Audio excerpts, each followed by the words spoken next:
جی اوس دا زما کور لیل دی له کولی دل د ټول وړي ها جی وای ته په خپل په کلونه کې دغه پاس کوه دا سونه مې ډراپ تا د خپل وی او زما کور ولته ویني دوی مخامخ دي اجل ډریپ تاسو پاس کوي ډریپ زما وړو ته چې ته ډریپ ته په خپل پاس کوه نه چرته ډریپ دوی بیا دلته څه خوبونه راغلي که څنګه نو ورانه زما نن درې مشپه ده دلته په سلورم ورځ نه درې مشپه مې ده او د ماشوم دغه دی دا شیر دی او ته به دا غته به د خد نصیب او ډریپ ته په خپل پاس کوه او ډریپ ته زما وړو ته چې ته په خپل پاس ډیر ښه ډاکټر اسما مستا چې کوم دی مستا خو دلته ډېر ورځې شوې تعالی خو ته کلونو پاس کولو او نه پاس کولو چل درځي ما پسې د کالو کو زه خدای شته خپل ملاستو ما چې کله ضرورت ته راغلم نو ډاکټر اسما سره چې کله ملاو شو نو ما ډاکټر اسما وی چې ته ما سره خبرې مکوه ته ما سره خبرې مکوه ته زما کلاس 4 سره خبرې وکړه ما وتی زما سره مریض نه چې زما مریض وړ ما زه خپل جې ایوت نائب صدر ما او زه چې کوم دې ته راغلم د خلکو ما پسې کالو کو زه دې په ضرورت نه دي ځای د گاوند اوسیدونکو ما هغه ما ته په جواب کې چې ته زما کلاس 4 سره خبرې به کلاس 4 پسې دن نه ورغی او کلاس 4 ته کلاس 4 وته چې دا جې ایوت ته داخله کو سره دي او د خلکو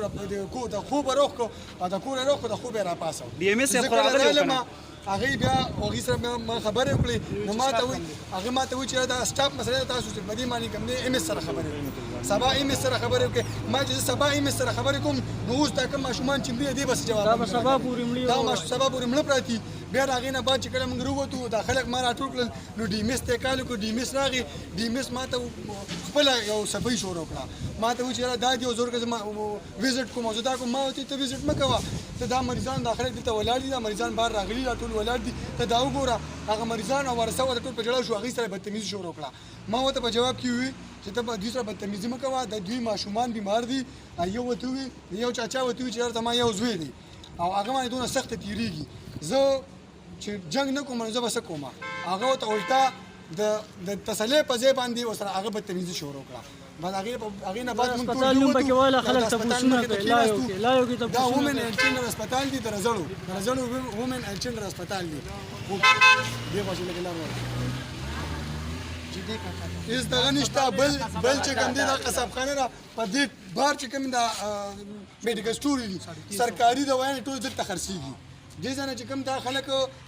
د شرستن یو شي 1100 په 900 روپیا یو ستن او ای ویلاین ولا په څو ورکي ته دې کې دی په فریزر کې نو ماشوم ته نیمه لګي هغه نیمه راستاف ولا پټه کی او چې پټه کی ته روپا چې په دې دغه باندې خرڅ او هغه خلک چې کوم دی بیا راشي او دې په دې باندې بیا دا انجکشن راوړل دی په فریزر کې اوس دی چې فریزر ته نن رااله انجکشن راوال چې ماشوم ته چراله انجکشن نشته په فریزر کې دا چرته لاړه خما بیا پرون ماشوم له کلونه چې لګولې د کلونه هغه په لاس کې خراب شوی نه تی بیږي نرس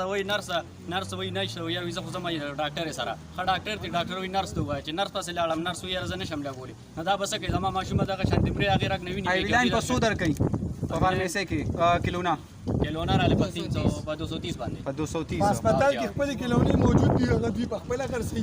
د صفای تنظیم نشته دا زموږ خوا کې کورونه دي چې دې زنانه چې کوم دي نو واشمونه ټول سکادي ګنده دي د ټول زموږ د گاوند ترازی او تسمات او دا وی چا سره خبره کوي ما سره خبره نه کوي زما فورمن سره خبره کوي کلاس 4 سره لومبه خبرو کا دا غنه پس په بیا ما سره خبره کوي ها مونږ بریګیډیر دی پورنا سی سارا پورې مونږ به دې نه نو دلته به مونږه قصاره پورنا سی زکه چې دا هسپتال نه دا وای چاچا نامک چاچا نامک کښه ترمامیټر د جیب کې راوړی دی خو ترمامیټر د جیب کې راوړی دی تا به زه ډاکټر یم به مې تا راوستو سره ما ته دا بګرځه دا ډاکټر اسما ته وی ډاکټر ډاکټر دې ته وی او دا کم ځای نه راغلی لکه تخبه نه راغلی دي